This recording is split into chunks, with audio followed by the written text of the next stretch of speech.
ሰላም ጤና ይስጥልን። የተከበራችሁ የኢዴም ሚዲያ ተከታታዮች በሙሉ የዕለተ እሁድ ዜናዎችን ይዘንላችሁ መተናል። አብራችሁን ቆዩ። ታዲያ ቻናላችንን ሰብስክራይብ፣ ሼር በማድረግ አብሮነታችሁ አይለየን። በቅድሚያም አርዕስተ ዜና። የደብረ ማርቆስ አየር ማረፊያ የበረራ አገልግሎት በይፋ ተጀመረ። የዩኬ መንግስት ከሚቀጥለው ዓመት ጀምሮ ከሩሲያ ነዳጅ ማስገባት ሊያቆም መሆኑን ተገለጸ። የስራና ክህሎት ሚኒስቴር በአዳዲስ ከተሞች የሚተገበረውን የብቃት የወጣቶች የስራ ልምምድና የስራ ማዕከላት አገልግሎት ይፋ አደረገ። የአሜሪካ ፕሬዝዳንት ዶናልድ ትራምፕ በስብሰባዎች ላይ ማንቀላፋታቸውን ተከትሎ አዳዲስ ቅጽል ስሞች እየወጣላቸው መሆኑን ተገለጸ። ዩናይትድ አረብ ኤምሬትስ በቢሊዮኖች የሚቆጠሩ ዶላሮችን ለኢራን ለመስጠት መስማማቷን ተነገረ። የኢራን ውጪ ጉዳይ ሚኒስቴር ከአሜሪካ ጋር ጦርነቱን ለማስቆም የሚደረገው ድርድር ላይ ከስምምነት ለመድረስ መቃረባቸውንና ሆርሙዝን ዳግም ለመክፈት የሚያስችል መሆኑንም ተናግረዋል። ወደ ዝርዝር ዜናዎች የምንሄድ ይሆናል። በድጋሚ አብራችሁን ቆዩ።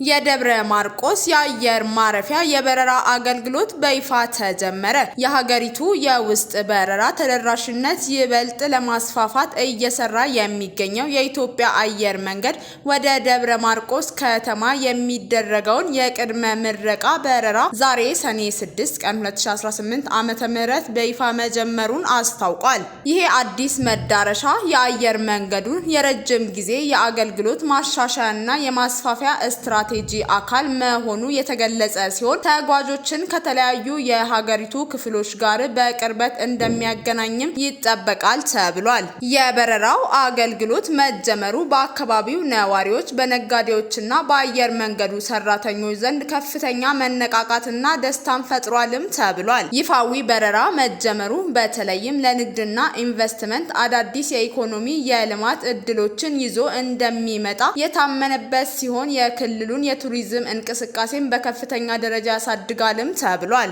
የመጀመሪያ ዙር መንገደኞች በሰጡት አስተያየት የአየር ትራንስፖርቱ መጀመሩ ቀደም ሲል በየባሱ ይፈጅ የነበረውን ረጅም ሰዓትና ድካም ያስቀረ በመሆኑ ትልቅ የጊዜና የገንዘብ እፎይታ ሰጥቶናልም ብለዋል። አዲሱ የደብረ ማርቆስ በረራ በክልሉ የሚስተዋለውን የትራንስፖርት ፍላጎት በዘመናዊ መልኩ ለመቅረፍ እና የህዝብ ለህዝብ ግንኙነትን ለማጠናከር ትልቅ ሚና እንደሚጫወትም ተመልክተናል ብለዋል። የዩናይትድ ኪንግደም መንግስት የናፍጣ ዘይትንና የአውሮፕላን ነዳጅን ከፈረንጆቹ ጥር 1 2027 ጀምሮ ከሩሲያ ማስገባት ሊያቆም መሆኑን ተገለጸ።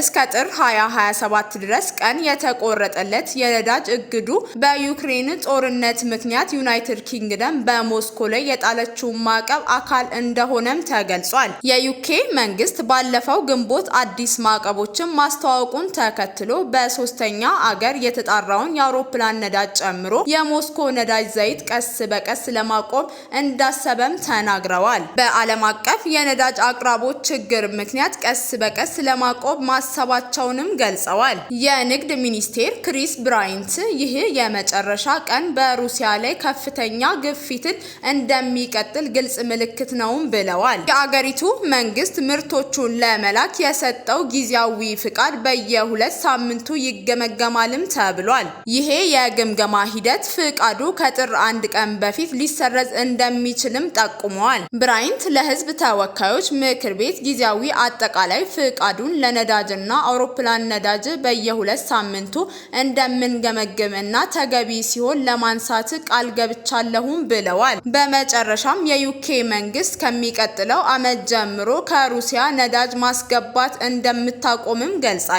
የስራና ክህሎት ሚኒስቴር በአዳዲስ ከተሞች የሚተገበረውን የብቃት የወጣቶች የስራ ልምምድ እና የስራ ማዕከል አገልግሎት ይፋ አደረገ። አዲስ አበባ ሰኔ 6 2018 ዓመተ ምህረት የስራና ክህሎት ሚኒስቴር ከዓለም ባንክ ጋር በመተባበር በአዲስ አበባ ከተሞች የሚተገበር የብቃት የወጣቶች የስራ ልምምድ እና የስራ ማዕከላትን አገልግሎት ይፋ አድርጓል ተባለ። ፕሮግራሙ ከዚህ ቀደም በ11 ከተሞች ተግባራዊ ሲደረግ የቆየ ሲሆን ዛሬ ይፋ በሆነው ፕሮግራም 16 ተጨማሪ ከተሞች የተካተቱ ሲሆን በዚህም 1000 በላይ ዜጎች ተጠቃሚ እንደሆኑም ተጠቅሷል። ለ2 ዓመት የሚቆየው ይሄ መርሃ ግብር የወጣቶችን ስራ አጥነት ችግር በዘላቂነት ለመቅረፍ እና ስትራቴጂያዊ ትብብርን ይበልጥ ለማጠናከር ትልቅ ሚና እንደሚጫወትም ተመልክተናል ተብሏል። የስራና ክህሎት ሚኒስቴር ዴኤታ አቶ ሰለሞን ሶካ በመድረኩ ላይ እንደገለጹት መንግስት የዜጎችን የስራ ዕድል ተጠቃሚነት በተሟላ መንገድ ለማረጋገጥ በርካታ ተግባራትን እያከናወነ እንደሚገኝም ገልጸዋል። በተለይ ከለውጡ ወዲህ በርካታ ዜጎች በተለያየ የስራ መስክ ተሰማርተው ከራሳቸው አልፎ ቤተሰቦቻቸውን ማገዝ ላይ እንደሚገኙም ጠቅሰዋል። በተለይም የወጣቶችን የስራ ዕድል አማራጭ ለማስፋት በመደበኛነት ከሚከናወኑ ተግባራት በተጨማሪ ከዓለም ባንክ ጋር በመተባበር ብቃት የተሰኘውን የስራ ላይ ልምምድ ፕሮግራም ተግባራዊ እያደረገ እንደሚገኝም ገልጸዋል። ይሄ የስራ ላይ ልምምድ መርሃ ግብር በቀጣይ በሚከናወነው የማስፋፊያ ስራ እድሜያቸው ከ18 እስከ 29 የሆኑ ሴቶችና ወጣቶችን ይበልጥ ተጠቃሚ እንደሚያደርግም ጠቅሰዋል። የአሜሪካው ፕሬዝዳንት ዶናልድ ትራምፕ በስብሰባዎች ላይ ማንቀላፋታቸውን ተከትሎ አዳዲስ ቅጽል ስሞች እየተሰጣቸው መሆኑን ተገለጸ። ዘገባዎች እንደሚያመለክቱት የአሜሪካ ፕሬዝዳንት ዶናልድ ትራምፕ በዌት ሃውስ የስብሰባ አዳራሾችና በተለያዩ ይፋዊ መድረኮች ላይ አይናቸውን ጨፍነው ሲያንቀላፉ የሚያሳይ ተንቀሳቃሽ ምስሎችና ፎቶግራፎች መሰራጨታቸውን ተከትሎ ከፍተኛ የፖለቲካ ውይይትና ክርክር አስነስቷልም ተብሏል። በተለይም ማህበራዊ ሚዲያ ተጠቃሚዎችና የፖለቲካ ታዛቢዎች በጉዳዩ ላይ የተለያዩ አስተያየቶች እየሰጡ ይገኛሉም ተብሏል።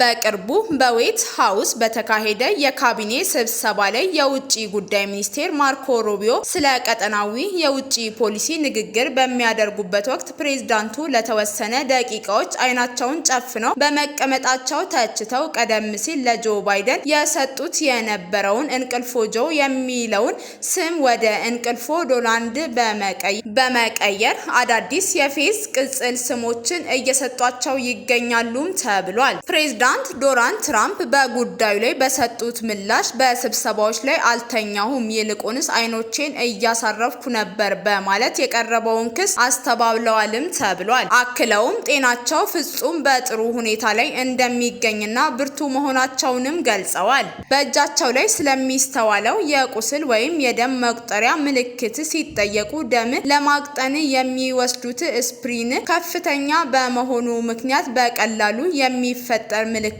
እንደሆነና ምንም አይነት ከባድ የጤና እክል እንደሌለባቸውም አስረድተዋል። የውጭ ጉዳይ ሚኒስቴሩ ማርኮ ሩቢዮ በምክር ቤት ቀርበው በሰጡት ምስክርነት ትራምፕ በስብሰባ ላይ ሲተኛ አይቼው አላውቅም፣ እንዲያውም እኩለ ሌሊት ማለዳ 11 ሰዓት ላይ ስልክ እየደወለ ስለሚቀሰቅሰኝ እሱ የማይተኛ መሆኑ ነው ትልቁ ችግር በማለት በምክር ቤቱ አባላት የቀረበውን ወቀሳ ተከላክለዋልም ተብሏል። ይሄ የፕሬዝዳንቱ ሁኔታ በዌት ሃውስ ውስጥ ባሉ የውስጥ ተቃዋሚዎችና ፖለቲከኛ ተቀናቃኞች ዘንድ የእድሜና የጤና ሁኔታ ክትትል ጥያቄዎችን በድጋሚ እንዲያነሱ ምክንያት ሆኗቸዋልም ተብሏል። ዩናይትድ አረብ ኤምሬትስን ለኢራን በቢሊዮኖች የሚቆጠሩ ዶላር ልትሰጥ መሆኑን ተገለጸ። ዩናይትድ አረብ ኤምሬትስ በቢሊዮን የሚቆጠሩ ዶላሮችን ለኢራን ለመስጠት መስማማቷን ተነገረ። ኢራን በተከታታይ ሳምንታት ዩናይትድ አረብ ኤምሬት ላይ ጥቃት ከፈጸመች በኋላ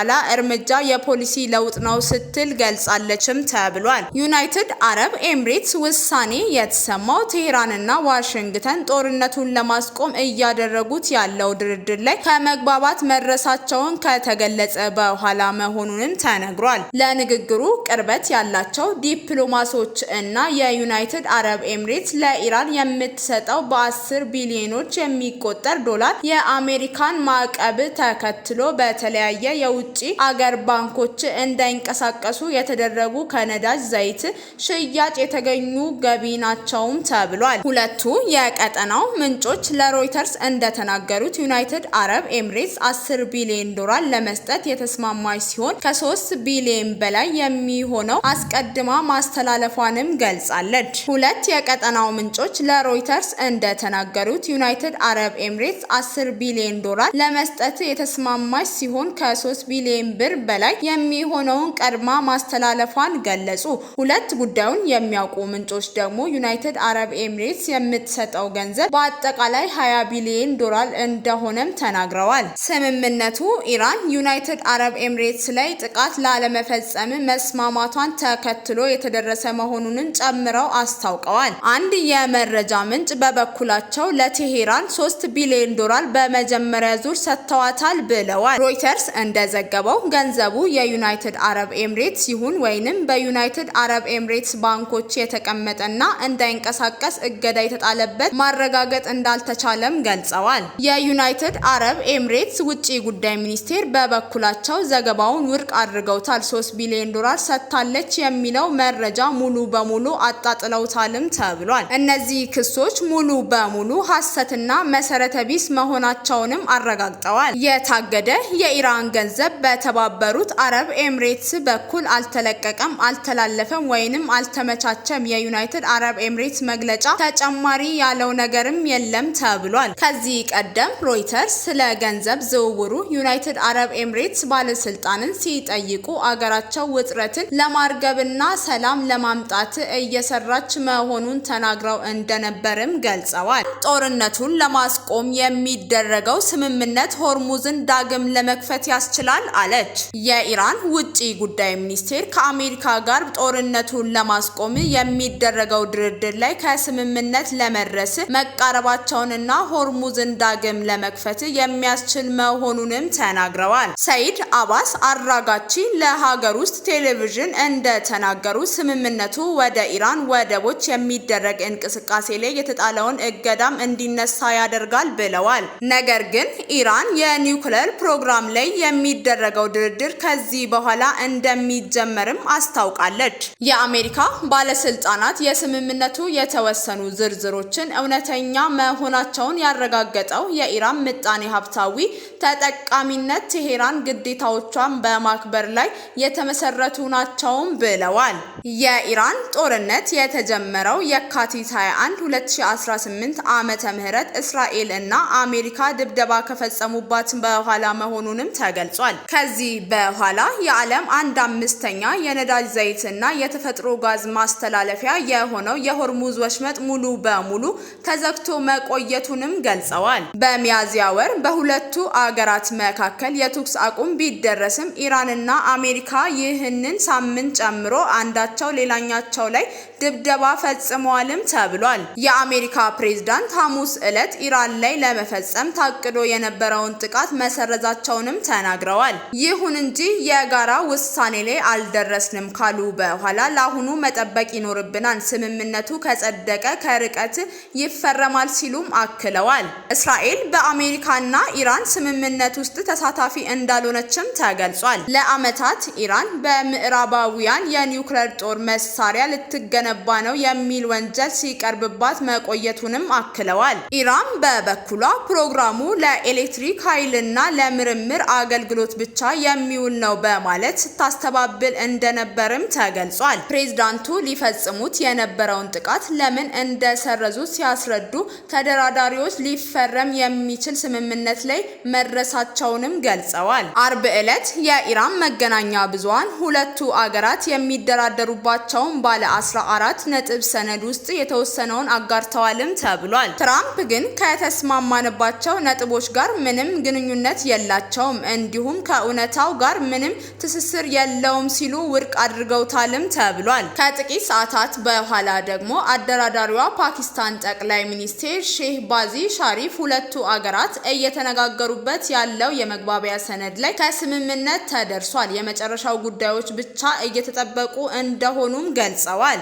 የኢራን ውጪ ጉዳይ ሚኒስቴር አራጋቺ በጠቅላይ ብሔራዊ ደህንነት ምክር ቤት ውስጥ የአዲሱ ስምምነት ደጋፊዎችና ነቃፊዎች መኖራቸውን እንደገለጹ የአገሪቱ ብዙሃን መገናኛ ዘግበዋል። ለዛሬ ለዕለተ እሁድ ያዝንላችሁ የሀገር ውስጥና የውጭ ዜናዎች እነዚህን ይመስሉ ነበር። በሌሎች የሀገር ውስጥና የውጭ ዜናዎች ተመልሰን እስከምንገናኝ ሰናይ ቆይታ